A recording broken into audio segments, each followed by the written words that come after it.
You know, you've heard of Imam Malik. Imam Malik radiallahu anhu, one of the great imams of this ummah. If you really know who Imam Malik was, then you'll appreciate this. Imam Malik is a huge figure. He is a huge Imam Dar al-Hijrah. He was known as the Imam of the abode of Hijrah. Malik ibn Anas, one of the great faqih of this ummah, one of the greatest scholars. If you want to list after the Sahaba and Tabi'un radiallahu anhum, the top 10 scholars ever in Islamic history, Imam Malik has to be in that list, maybe in the top 5. Imam Malik is amazing. He's one of the unique scholars. If you just read his biography, Imam Malik, when he was young, he was a playful child. He used to like to chase pigeons. He used to chase pigeons and run around music singers, singers and people, musicians.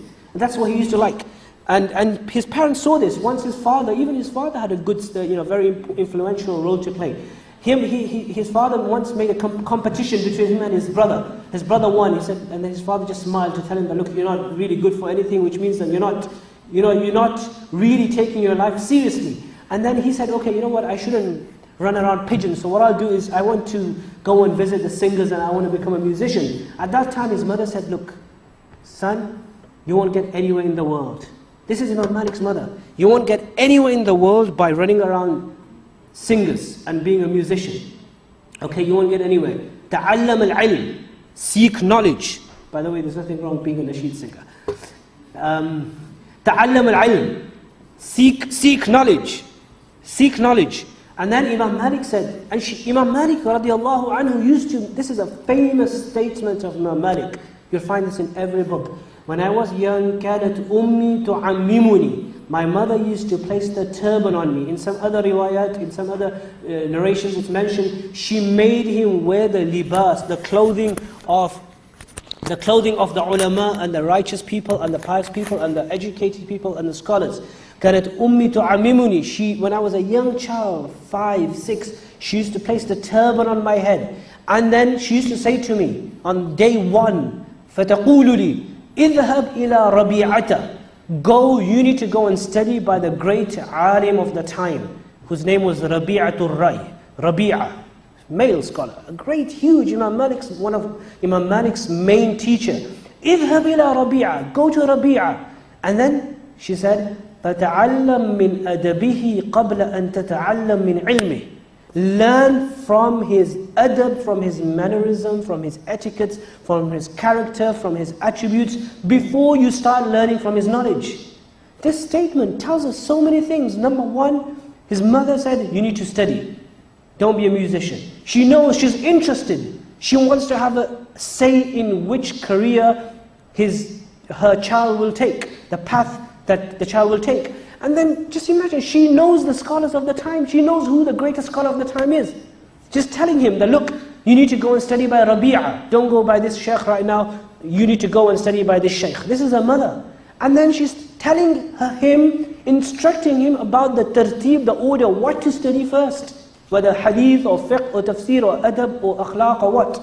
This is a mother being directly involved, teaching and then educating the child. فَتَعَلَّمْ مِنْ أَدَبِهِ قَبْلَ أَن تَتَعَلَّمْ مِنْ عِلْمِهِ.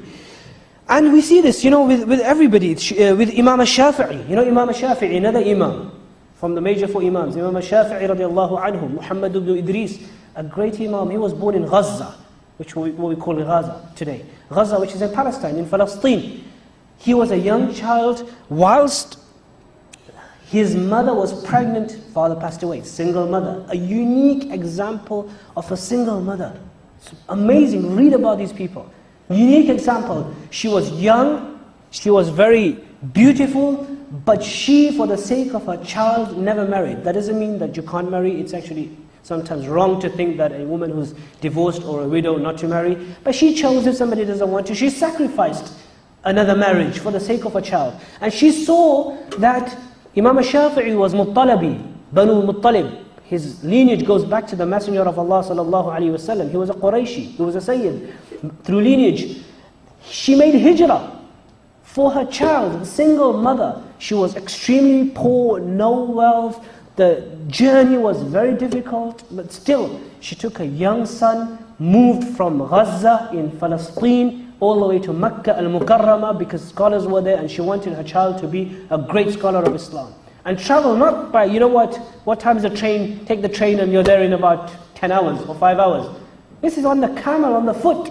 Imagine. This is Imam Shafi'i's mother, radiallahu ta'ala anhu. And she, despite being poor, she had no money to fund the education. But what happened? Allah blessed her. She relied on Allah, tawakkul on Allah. And the scholars down there, they saw that this single mother, young child, family of the Messenger of Allah, sallallahu ta'ala alayhi wa alihi wa sallam, they taught him for free.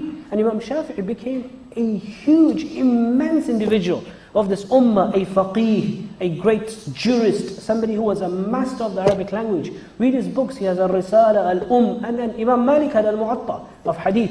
Imam Shafi'i, he became a poet as well. He was a huge poet, a master of the Arabic language. Fasih al-lisan, kana baligh al-lisan. He was eloquent in his speech, and he actually studied with Imam Malik. He's a student of Imam Malik.